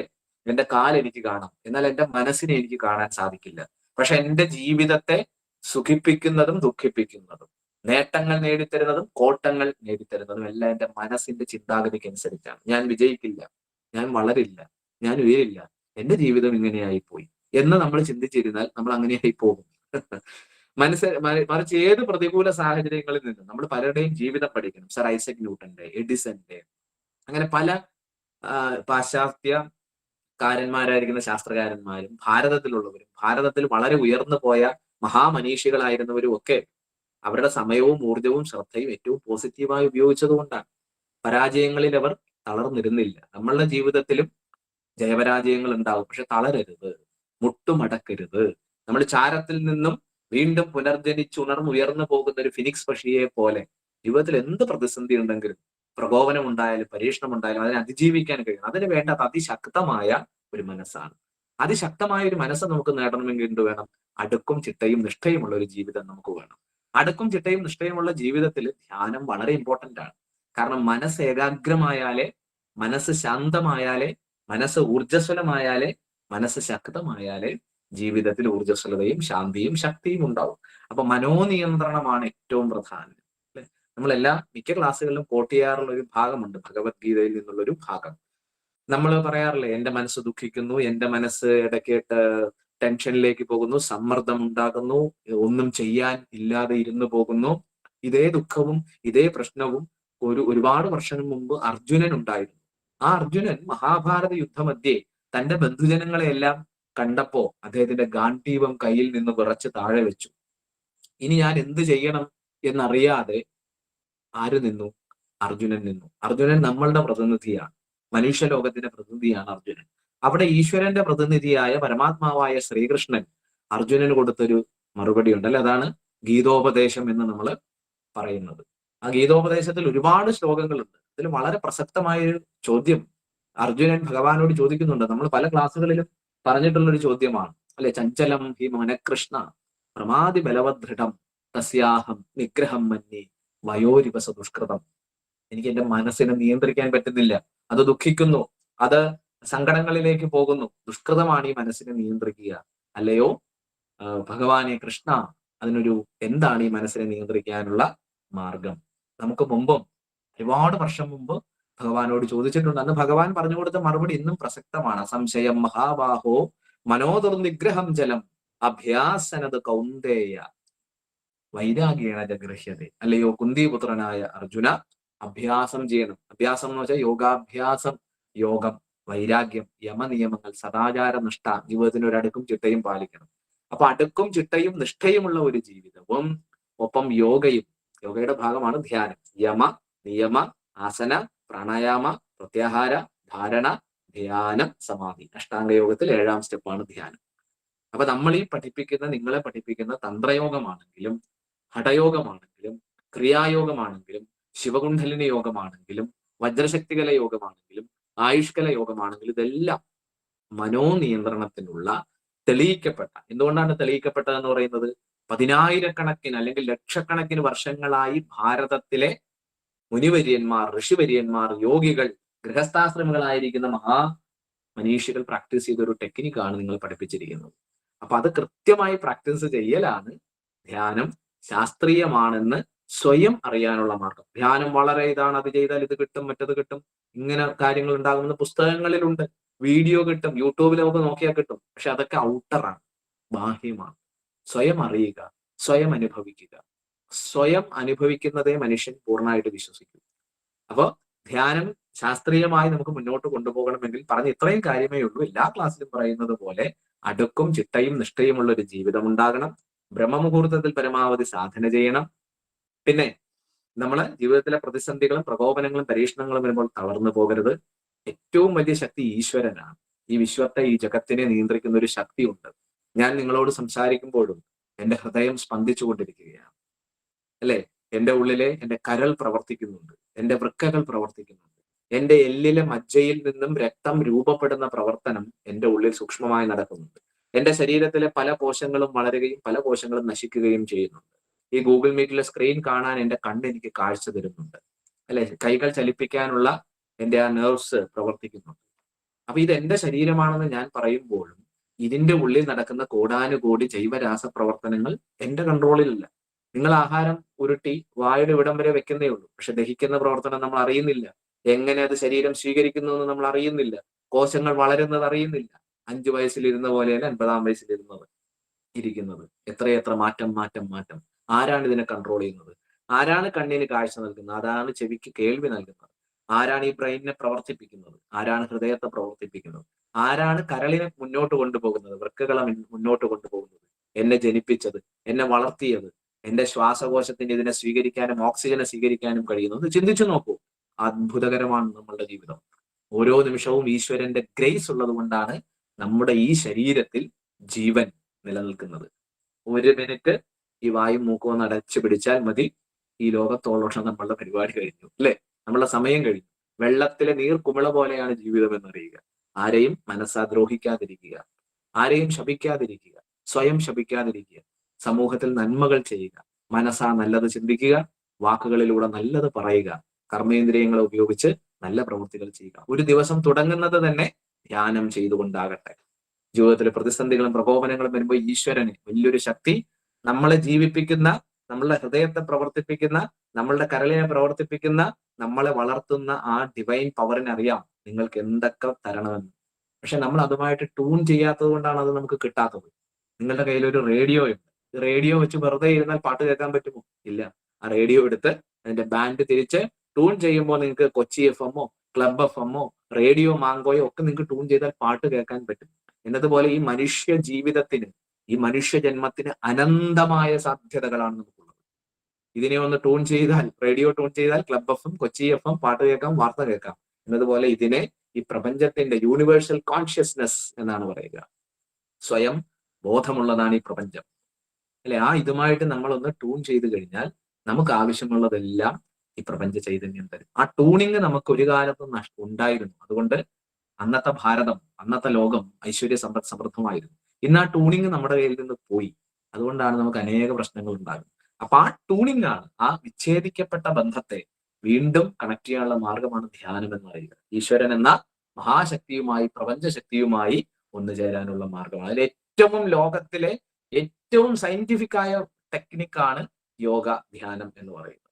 ഇതിലൊരു എന്താ പറയാ, നമ്മൾ മതവിശ്വാസം എന്നൊക്കെ പറയും. ഇന്ന ഇതിൽ വിശ്വസിക്കണം, ഇന്ന ഇത് ചെയ്യണം, ഇന്ന കാര്യങ്ങൾ ചെയ്താൽ മാത്രമേ നീ ഒരു മതവിശ്വാസിയാകൂ എന്ന് പറയും. ഞാൻ അങ്ങനെയല്ല. മതമുള്ളവനും മതമില്ലാത്തവനും, വിശ്വാസമുള്ളവരും വിശ്വാസമില്ലാത്തവനും ഒക്കെ പ്രാക്ടീസ് ചെയ്യാം. കാരണം അത് സ്വയം അനുഭവങ്ങളിലൂടെ നമ്മളെ മുന്നിലേക്ക് കൊണ്ടുവന്നതാണ്. എൻ്റെ ഒരു സുഹൃത്തായിരിക്കുന്ന ഒരു യുക്തിവാദിയുണ്ട്. അദ്ദേഹം വർഷങ്ങൾക്ക് മുമ്പ് യുക്തിവാദിയായിരുന്നു, പക്ഷെ ഇപ്പൊ യുക്തിവാദിയല്ല. ഞാനുമായിട്ട് സംവാദങ്ങൾ നടത്തുന്ന സമയത്ത് പുള്ളി ഓരോന്നിങ്ങനെ ഇഴകീറി പുള്ളിക്ക് ഹിന്ദു മതത്തിലോ ക്രിസ്തു മതത്തിലോ ഇസ്ലാം മതത്തിലോ ഒക്കെ പൂർണ്ണമായും വിമർശിക്കുന്നയാളായിരുന്നു അദ്ദേഹം. പക്ഷെ അദ്ദേഹം ഒരു പ്രശ്നം ഉണ്ടായ സമയത്ത് ഡോക്ടേഴ്സ് പറഞ്ഞു, നിങ്ങൾ മെന്റൽ സ്ട്രെസ് കൂടിയ ഒരാളായിരുന്നു, നിങ്ങൾ ധ്യാനം പഠിക്കണം. പുള്ളി പറഞ്ഞു, ധ്യാനം എന്നൊക്കെ പറഞ്ഞ് ഇപ്പൊ മറ്റേ ഞാൻ ഇതായി പോകില്ലേ, ഹിന്ദുവായി പോകില്ലേ, അല്ല നിങ്ങൾ പഠിക്കൂ എന്ന് പറഞ്ഞ് അദ്ദേഹം വന്നതാണ്. പക്ഷെ ധ്യാനം ചെയ്ത് ഇന്നാളിൽ ആള് അമേരിക്കയിലാണ് ഇപ്പൊ അദ്ദേഹം സെറ്റിൽഡ് ആയിരിക്കുന്നത്. പക്ഷെ ഇതിന്റെ ഏറ്റവും വലിയൊരു പ്രചാരകൻ കൂടിയാണ്. ധ്യാനത്തിന്റെ അതിന്റെ സയൻസുകളെ പറ്റി പറയുന്ന വലിയൊരാളായിട്ട് അദ്ദേഹം പോയിട്ടുണ്ട്. ഈ അടുത്ത ഇടയുണ്ടായ ഒരു അനുഭവം ഞാനത് പല ക്ലാസ്സുകളിലും പറഞ്ഞിട്ടുണ്ട്. ഇതേപോലെ തന്നെ എനിക്ക് അനേക സുഹൃത്തുക്കളുണ്ട്. നിരീശ്വരവാദിയായ എൻ്റെ ഒരു സുഹൃത്ത് ഉണ്ട്. ഈ സുഹൃത്ത് ഈയിടെ കുംഭമേളയിലേക്ക് പോകാനായിട്ട് അദ്ദേഹം തീരുമാനിച്ചു. അദ്ദേഹം കടുത്ത ഇടതുപക്ഷ രാഷ്ട്രീയ പ്രസ്ഥാനങ്ങളിൽ പ്രവർത്തിക്കുന്നയാളാണ്. പേര് ഞാൻ പറയുന്നില്ല, പല ക്ലാസ്സുകളിലും ഞാൻ പറഞ്ഞിട്ടുണ്ട്. പക്ഷെ എൻ്റെ ഒരു സ്കൂൾ തലം മുതൽ എൻ്റെ സുഹൃത്താണ്, ഒരുമിച്ച് പോകുന്ന ആളാണ്. പക്ഷെ പുള്ളി യുക്തിവാദിയാണ്, വീട്ടിലെല്ലാവരും യുക്തിവാദികളാണ്. പുള്ളി നിരീശ്വരവാദിയാണ്, വിഗ്രഹത്തെ എതിർക്കും, എല്ലാ മതത്തെയും എതിർക്കുന്ന അതികർശനമായ എതിർപ്പുള്ള ആളാണ്. അപ്പൊ അദ്ദേഹം കുംഭമേളയില് പോകാനായിട്ട് തീരുമാനിച്ചു. എന്തിനാണെന്നറിയാമോ? ഈ കുംഭമേളയിൽ ഈ സന്യാസിമാർ തുണിയും ഇതൊന്നും ഇല്ലാതെ വരുന്നു, ഗംഗ ആ നദിയൊക്കെ മലിനമാകുന്നു. അപ്പൊ ഇതിനെപ്പറ്റി ആർട്ടിക്കിൾ എഴുതി സോഷ്യൽ മീഡിയയിൽ പോസ്റ്റ് ചെയ്യാനായിട്ടാണ് പുള്ളി അതിനുവേണ്ടിയാണ് കുംഭമേളയ്ക്ക് മുന്നേ പോയി ഈ അവിടെ തുടങ്ങുന്നതിന് മുമ്പ് പുള്ളി അവിടെ കുംഭമേളയിൽ പോയി പൂർണ്ണമായ വിമർശനമാണ്. അപ്പൊ ആദ്യം എനിക്ക് അയച്ച മെസ്സേജുകളൊക്കെ ഉണ്ട്, പൂർണ്ണമായ വിമർശനം, എന്താണ് ഈ കാണിക്കുന്നത്, ഇങ്ങനെയൊക്കെയാണോ? പക്ഷേ ഒരിക്കൽ അദ്ദേഹം പറയുന്നത്, ഞാനിങ്ങനെ വിമർശനം എന്റെ ഫേസ്ബുക്കിൽ ഇങ്ങനെ എഴുതിക്കൊണ്ടിരിക്കുന്ന സമയത്ത്, അപ്പൊ അങ്ങനെ കുംഭമേള തുടങ്ങി, അത് കുറച്ച് 10-15 ദിവസങ്ങളായി, മൗനി അമാവാസി അങ്ങനെ കുറെ സംഭവങ്ങളൊക്കെ കഴിഞ്ഞ്, അങ്ങനെ ഹിമാലയത്തിന്റെ അവിടെ നിന്ന് അഘോരികളും അവധൂതന്മാരും സന്യാസിമാരും നമ്മൾ ഈ പറയുന്ന അമൃത സ്നാനത്തിനായിട്ട് പ്രയാഗ്രാജിലേക്ക് വരുന്നു. ലക്ഷക്കണക്കിന് ഭാരതീയര് ലോകത്തിന്റെ വിവിധ ഭാഗങ്ങളിൽ നിന്ന്, ലക്ഷക്കണക്കിനല്ല കോടിക്കണക്കിന്, അല്ലെ 60 കോടി 70 കോടി ആൾക്കാർ വന്ന് പങ്കെടുത്തു എന്ന് പറയുമ്പോ അല്ലെ, എത്രയല്ലേ വന്നത്? അതെ, ഏകദേശം നമ്മൾ അത്ഭുതപ്പെട്ടു പോകും. അപ്പൊ പുള്ളി അങ്ങനെ വിമർശനം എഴുതിക്കൊണ്ടിരുന്നപ്പോ ഒരാൾ അദ്ദേഹത്തിന്റെ തോളിൽ തട്ടി നോക്കിയപ്പോ ജടാവൽക്കലങ്ങളൊക്കെ ധരിച്ച്, അതവൻ അദ്ദേഹത്തെ പറ്റി പറയുന്നത്, ജടകളൊക്കെ ഇങ്ങനെ ധരിച്ച്, കയ്യിൽ ഒരു തൃശൂലവും അതിൽ ചെറിയൊരു ഉടുക്കും, പിന്നെ ഇവിടെ നാഗം ഇതുപോലെ, ആരാണെന്ന് അദ്ദേഹത്തിന് അറിയില്ല, ഇതൊക്കെ കെട്ടി, കണ്ണുകൾ 2 എന്താണ് നമ്മളെ ഡയമണ്ട് പോലെ തിളങ്ങുന്ന വൈരക്കല്ലുകൾ പോലെയുള്ള 2 കണ്ണുകളുമായിട്ട് ഉള്ള ഒരാൾ അദ്ദേഹം എന്നെ ഒന്ന് തട്ടി. എന്റെ കണ്ണിലേക്ക് നോക്കിയിട്ട്, നിന്റെ പേര് ഇതല്ലേ എന്ന് ഹിന്ദിയിൽ ചോദിച്ചു. അപ്പൊ അത് ഹിന്ദിയൊക്കെ അറിയാം, ഹിന്ദിയിൽ ചോദിച്ചു. അതെ, അപ്പൊ അവന് ആജ്ഞാശക്തി സ്ഫുരിക്കുന്നതാണ് കണ്ണുകൾ, അനങ്ങാൻ പറ്റിയില്ല, ഇങ്ങനെ തോളിലിങ്ങനെ പിടിച്ചു നിർത്തിയിരിക്കുക. നിന്റെ പേര് ഇന്നതാണ്, നിന്റെ വീട് ഇതാണ്, നീ വന്നത് ഇവിടെ നിന്നാണ്, നീ ഇപ്പോൾ ഇതിൽ, ഇവന്റെ ഫേസ്ബുക്ക് കണ്ടു, നീ എഴുതുന്ന വാക്കുകൾ ഇതാണ്, മലയാളത്തിൽ എഴുതിയത് ഹിന്ദിയിൽ അദ്ദേഹം അതിന്റെ ഇത് പറഞ്ഞിട്ടു. അതോട് കൂടി ആള് ആകെ ഇത്, ഞാൻ വെറുതെ പറയുന്നതല്ല, അതോടുകൂടി പിന്നീട് ഈ ഇദ്ദേഹം ഒരു അഘോര സന്യാസിയിൽപ്പെട്ട ആളായിരുന്നു. അടുത്തുള്ള ടെന്റിലേക്ക് അവനെ കൊണ്ടുപോയി. ആ ടെന്റിലായിരുന്നു പിന്നീട് ഒരു 10-12 ദിവസം അദ്ദേഹത്തിനൊപ്പം. അവനുണ്ടായ മാറ്റം എന്ന് പറയുന്നത്, ഇപ്പൊ ആളുണ്ടായി, ഇപ്പൊ ആള് വേറെ സ്ഥലത്താണ്. പക്ഷെ അതിനുശേഷം അവിടെ നിന്ന് എനിക്ക് മെസ്സേജ് അയച്ചു, എനിക്ക് തിരിച്ചു വന്നു കഴിഞ്ഞ് കുണ്ഡലിനി ക്രിയ പഠിക്കണം, ഇദ്ദേഹം എന്നോട് പറഞ്ഞിട്ടുണ്ട്, അവിടെ ചെന്ന് ഇതേപോലെ മെഡിറ്റേഷനുകൾ പഠിച്ച് ചെയ്യണം എന്ന് പറഞ്ഞ് കുണ്ഡലിനി ക്രിയ ഇപ്പൊ പ്രാക്ടീസ് ചെയ്തു തുടങ്ങി.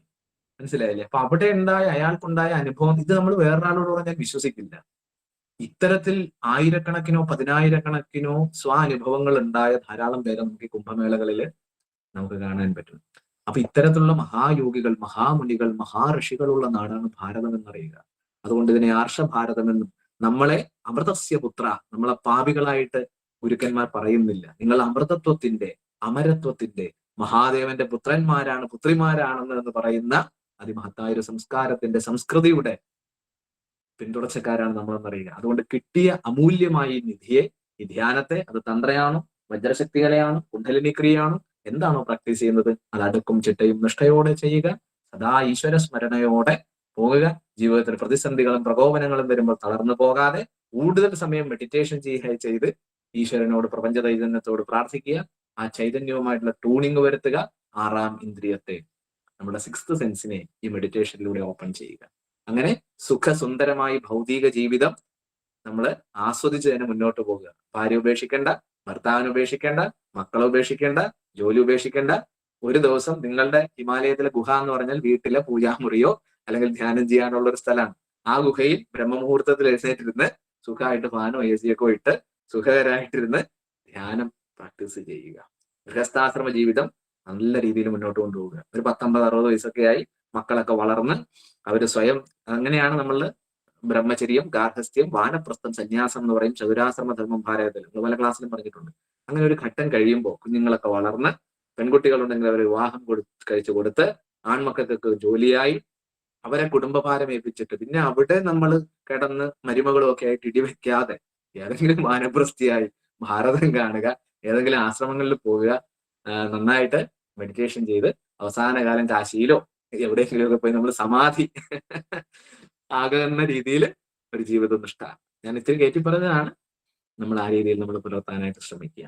ഓക്കെ, അപ്പൊ ധ്യാനത്തിന്റെ ശാസ്ത്രീയത എന്ന് പറഞ്ഞ ഇതാണ്. ഞാൻ 1-2 കാര്യങ്ങൾ പഠനങ്ങളെ പറ്റി പറഞ്ഞു. ശാസ്ത്രീയത എന്ന് പറഞ്ഞാൽ സ്വയം അനുഭവിക്കുമ്പോഴാണ് അത് ശാസ്ത്രീയമാകുന്നത്. സ്വയം അനുഭവിക്കണമെങ്കിൽ നിത്യവും പ്രാക്ടീസ് ചെയ്യണം. ഓക്കെ, ഇതാണ് നമ്മൾ വളരെ ലഘുവായിട്ട് ഇന്ന് ധ്യാനത്തെ പറ്റി പറഞ്ഞത്. എന്തെങ്കിലും സംശയങ്ങൾ ഉണ്ടെങ്കിൽ ഞാൻ പറഞ്ഞ എന്തെങ്കിലുമൊക്കെ മനസ്സിലായോ? ബോറടിച്ചോ?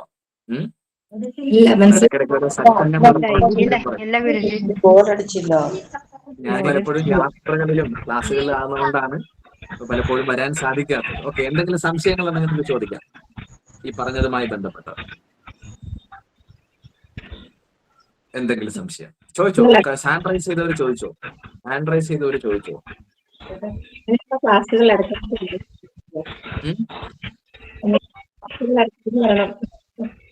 ഇടയ്ക്ക് സമയമില്ലാത്തതുകൊണ്ടാണ്. ഞാൻ ഇടയ്ക്ക് യൂട്യൂബിൽ ഓരോ വീഡിയോ ഒക്കെ ചെയ്ത് ഇടാറുണ്ട്. പിന്നെ നിങ്ങളോടൊക്കെ പറയാനുള്ള ഒരു പ്രധാന കാര്യം, എല്ലാവരും ഇപ്പൊ ഇതിൽ ഏതാണ്ട് 180ഓളം ആൾക്കാർ പങ്കെടുക്കുന്നുണ്ട്.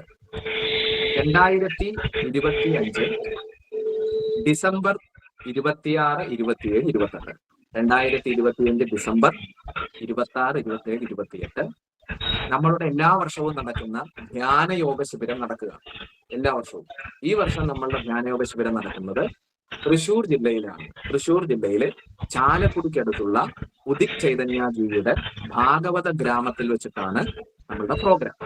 അതില് ക്രിയാകുണ്ഡലിനി യോഗ പരിശീലനം, അതുപോലെ തന്നെ ഋണമോചന മഹാമൃത്യുഞ്ജയ യജ്ഞം, പലതരത്തിലുള്ള മന്ത്രങ്ങള്, പലതരത്തിലുള്ള പ്രാണായാമങ്ങള്, കുണ്ഡലിനി ക്രിയ മെത്തേഡുകള്, അങ്ങനെ വിവിധ കാര്യങ്ങൾ നമ്മൾ ഒരുമിച്ചിരുന്ന് പ്രാക്ടീസ് ചെയ്യുന്ന 2 ദിവസം പൂർണ്ണമായ ഒരു സ്പിരിച്വൽ അന്തരീക്ഷത്തിൽ നമുക്ക് കഴിയാൻ സാധിക്കുന്ന ഒരു ക്യാമ്പാണ്. പരമാവധി എല്ലാവരും അതിൻ്റെ പങ്കെടുക്കുക. 2 ദിവസത്തിനുള്ളിൽ നിങ്ങളുടെ ഗ്രൂപ്പിൽ ക്യാമ്പിൽ ജോയിൻ ചെയ്യുന്നതിനുള്ള ഡീറ്റെയിൽസ് ഒരു 6 മാസത്തിലധികമുണ്ട്. ഡിസംബറിലാണ് ഞാൻ ഡേറ്റ് നേരത്തെ പറഞ്ഞത്. ഇപ്പൊ വിദേശത്തുള്ളവരൊക്കെ ഇതിൽ പങ്കെടുക്കുന്നുണ്ട്.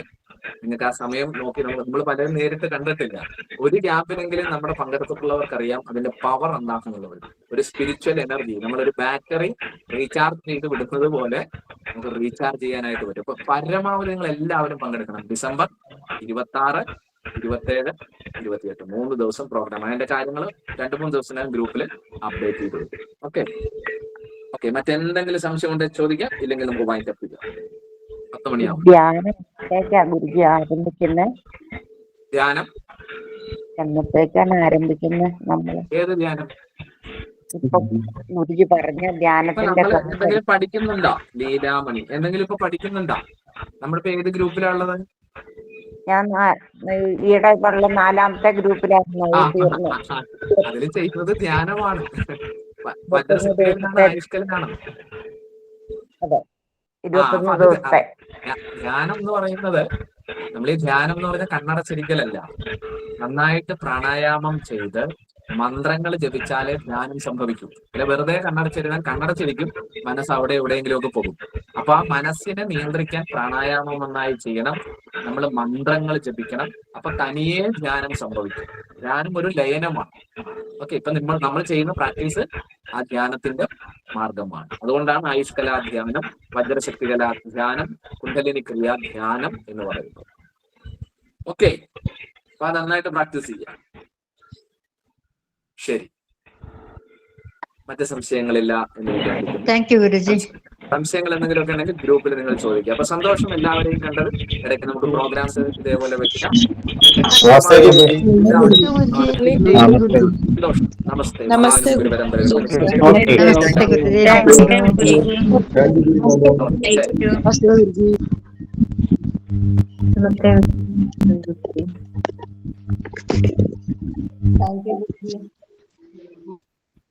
വെച്ചിട്ട് കേൾക്കാം. അത് തുറന്നു വെച്ചിട്ടിരിക്കുന്നു.